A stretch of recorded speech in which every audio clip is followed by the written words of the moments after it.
महर्षि जी, आम धारणा है कि मनुष्य को अपने कर्मों का फल अगले जन्म में मिलता है, इसलिए वह निर्भीक होकर इस जीवन में अधर्म के जरिए धन संपदा का अर्जन करता है और विलासिता लेकिन पूर्वक जीवन। अत्यधिक अपराध बन जाने पर इसी जन्म में उसको दंड प्रारूप, जैसे महत अपराध बन जाए तो आयु क्षीण हो जाएगी और उसकी अकाल मृत्यु का योग बन जाएगा।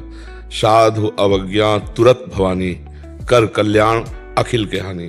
छोटे मोटे अपराध तो ठीक है, लेकिन अगर महत अपराध बन जाए तो तत्काल लागू हो जाएगा। नहीं, अत्यंत दुष्ट को गोली मार दी जाती है। न्यायालय तक पहुंचाने की बात पीछे होती है, पहले उसको गोली मारी जाती है। नहीं तो न्यायालय कानून के अनुसार फिर अपराधी को फांसी या सजा मिलती है। लेकिन अत्यंत दुष्ट जैसे आतंकवादी है, क्योंकि अगर उनको चांस मिला तो फिर उनको मृत्युदंड ही उनका सच्चा मार्जन है उनके अपराध का। तो जब महत अपराध बन जाता है तो फिर इसी जन्म में लागू हो जाता है। और साधारण अपराध बनते हैं शुभ अशुभ, तो वो उसके चलते रहते हैं, फिर भगवान देते हैं, क्योंकि अनंत जन्मों का हिसाब किताब है। तो हमें लगता है कि इस कानून को ऐसा ना समझा जाए कि गलत है। नहीं, हमारी भारतीय संविधान में भी देखो, सबको तुरंत दंड मिल जाता है क्या? 10-10 वर्ष मुकदमा चलता रहता है, जबकि एक प्रदेश एक देश और अनंत ब्रह्मांडों का हिसाब किताब अगर एक जन्म के बाद, तो फिर कोई आश्चर्य की बात नहीं है। कभी कभी 20-20 वर्ष हो जाते हैं मुकदमा चलते हुए, फिर उसे सजा होती है। तो इसलिए ये भागवतिक जो कानून है, उसे उसको इसी जन्म में अशांति, उद्विग्नता, भय, शोक, चिंता, मृत्यु, ये तो प्राप्त होते हैं। और परिणाम जो होता है वो फिर कई जन्मों तक, जैसे भीष्म जी कह रहे हैं, मुझे 100 जन्म तक याद है, मैंने ऐसा कोई पाप नहीं किया कि 6 महीना बाणों की शैया पर। तो फिर उदाहरण में भगवान ने आगे दिया कि आप एक राजा थे और आपने एक सर्प को झाड़ी पे डाला, कांटों पे, वो 6 दिन में तड़प तड़प के मारा, तो तुम्हें 6 महीना बाणों की सैया पर। तो मतलब हमारा हजारों सैकड़ों जन्मों का हिसाब किताब चल रहा है, पूरा रजिस्टर भरा हुआ है। अब रजिस्टर बढ़ाने नहीं आए, मिटाने आए हैं। हम ऐसा भजन करें भगवान का कि संचित कर्म भस्म हो जाए और क्रियमाण जो नए हो रहे हैं वो पवित्र आचरण हो और भगवत समर्पित हो, तो वो निष्फल हो गए, वो हमें बांध नहीं पाएंगे। शुभ भी बंधन है, और जो हमारा प्रारब्ध है वो निष्प्रभावित हो जाए कि हमको परास्त न कर पावे। तीनों प्रकार के कर्मों का शासन भगवान के भजन के द्वारा किया जा सकता है। संचित को भस्म, क्रियमाण को निष्फल और प्रारब्ध को निष्प्रभावित। प्रभावित तब माने जब हमको रौंद के गिरा दे, भगवान से विमुख कर दे। तो भगवान से विमुख कर दे, इतना बड़े प्रारब्ध की सामर्थ्य नहीं रह गई। तो हम ऐसा भजन करें कि विध्वंस कर दे संचित कर्म को और निष्फल कर दे क्रियमाण को और निष्प्रभावित कर दे। हम भगवान के अंश हैं, हम भगवान सच्चिदानंद के अंश हैं, और मनुष्य जन्म यही करने के लिए मिला है, केवल भोगने के लिए नहीं मिला। केवल भोगने के लिए पशु योनियां हैं, देव योनियां हैं, मनुष्य योनि नए कर्म का। तो हम ऐसा भजन करें, ऐसा परोपकार करें, ऐसा परहित करें कि हमारा मंगल हो जाए। इसी जन्म में हम इन 3 कर्मों से मुक्त हो जाएं, क्रियमाण, प्रारब्ध और संचित। तीनों से हम त्रिगुणात्मिका माया से मुक्त होकर भगवान को प्राप्त हो। किसका प्रश्न था? हाँ प्रभु। तो ये भागवतिक और हमारे भारतीय कानून को भी देखो, कहाँ तुरंत सब कुछ हिसाब किताब हो जाता है क्या? वर्षों लगते हैं। तो फिर तो भगवान का बहुत बड़ा दरबार है। पर ये जो बात बताई ना तत्काल, हाँ, हमने देखा एक बदमाश जो है भाग कर आया था जब हम शेनपुर में थे। बगीचे में बहुत बड़ा जंगल था, उसमें उसकी हालत ये थी 5 मिनट चैन से बैठ नहीं सकता। तब तक रुका क्यों? बस मतलब भयभीत, अशांत, उद्विग्न, विषाद युक्त। तो ये कर्म का ही तो फल है ना, कि चैन नहीं है, शांति नहीं है, हर समय भय लगा, कहीं से भी कोई आ सकता है, पुलिस आ सकती है, या उसकी पार्टी में विरोध हो गया था, हमारी पार्टी का ही कोई हमें मार दे, बड़ा भय, बड़ा भय। तो मनुष्य जन्म मिला है निर्भय होने के लिए, निश्चिंत होने के लिए, निशोक होने के लिए। ये होगा भगवान की शरण में। भगवान की शरण में जो शभीत आया आवा शरणाई, रख्यों ताई प्राण की नहीं भगवान करें। जैसे प्राणों की रक्षा हम अपने लोग करते हैं, ऐसे भगवान हमको अपने प्राणों की तरह रक्षा करते हैं यदि हम भगवान की शरण में हो जाए।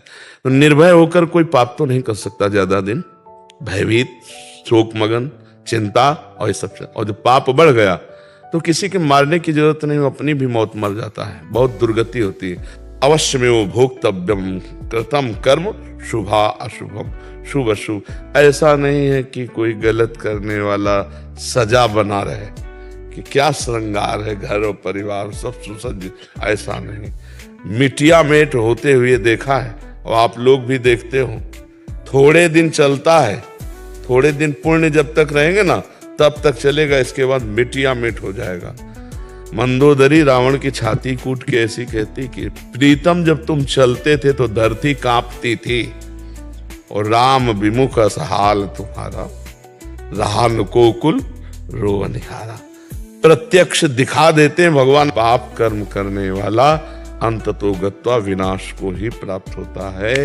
हाँ, तत्काल नहीं है, तत्काल नहीं है कि आपने किसी का कत्ल किया और आप तत्काल आपका गला काट दिया, ऐसा नहीं, ना हमारे कानून में है और न भागवतिक कानून में है। समय, समय का इंतजार करो, अपने आप दंड मिल जाएगा, अपने आप दंड मिल जाएगा। तुम्हारा कर्म ही तुमको दंड देगा, तुम्हारा कर्म ही तुम्हें दंड दे देगा, कोई दूसरा दंड नहीं देता, कर्म ही देता है दंड।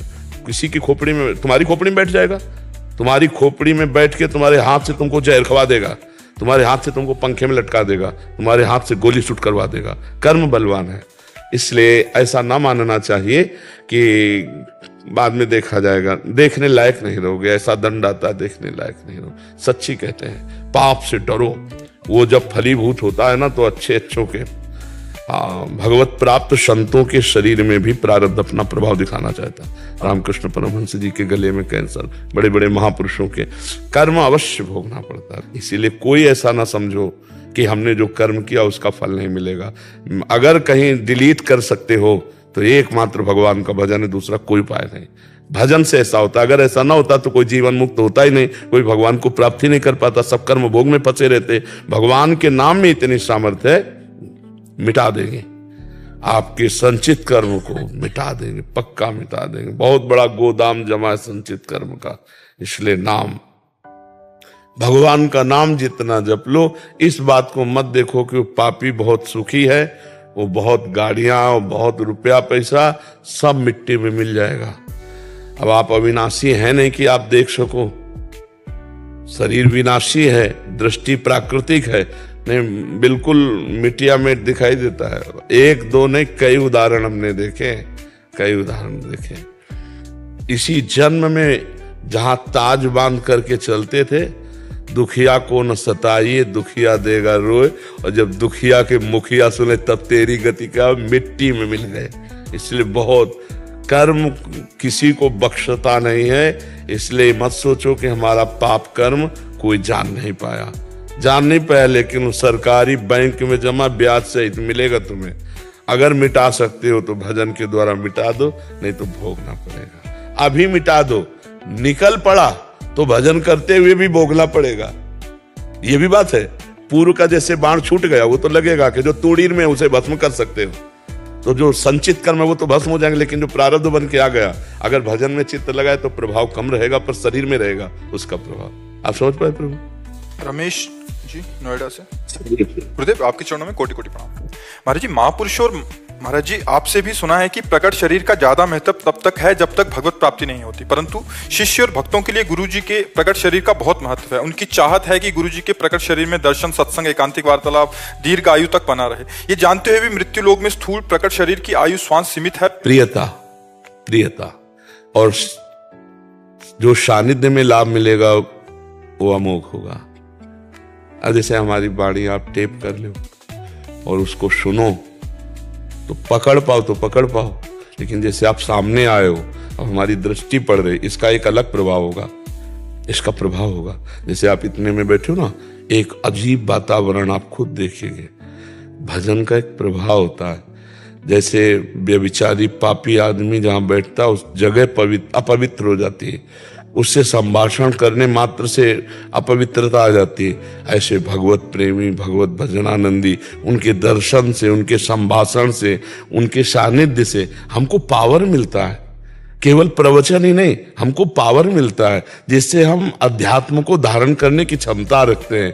तो ये तो भगवान की कृपा से ही लाभ, जितने दिन बदा है उतने ही दिन मिलेगा, नहीं तो फिर नहीं मिलेगा। जैसे मानो उड़िया बाबा थे, तो उनके सामने जो रंग था अब वो रंग थोड़ी है। आश्रम में जाके देख लो, उनकी गुफा में जाके देख लो, उनके आसन में जाके देख लो, वो रंग। चिड़िया उड़ गया तो फिर पिंजड़े का कोई बात तो थोड़ी रह जाता। तो ये तो यही लाभ लेना है। प्रगट में जितने दिन है हमको इतना पक्का हो जाना है कि हमें माया